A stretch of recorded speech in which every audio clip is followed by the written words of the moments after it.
Dr. Ted O'Connell here again. I'm talking this time about ways that we can give people oxygen. So if somebody is having respiratory distress or has a low oxygen levels, there's really an escalating way to give them oxygen.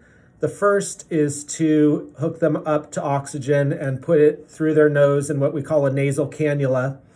And that's usually at a rate that's a little bit higher than normal oxygen in the room and can escalate depending on what flow rate you put that in through the cannula.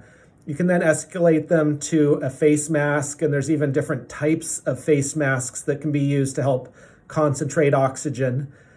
If there's a higher need, there's actually a machine called a high flow nasal cannula where it takes higher flow in the range of 10 to 15 liters per minute and as high as 60 liters per minute.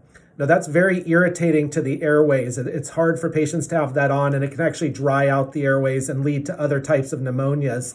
So a high flow oxygen machine will also be hooked up to a humidifier to moisten the air, and also to a heating unit to make it more comfortable. And as I said, those are in the range of 10 to 15 liters and as high as 60 liters. Then beyond that, we get into what's called CPAP or BiPAP, where you're actually forcing air in through a mask.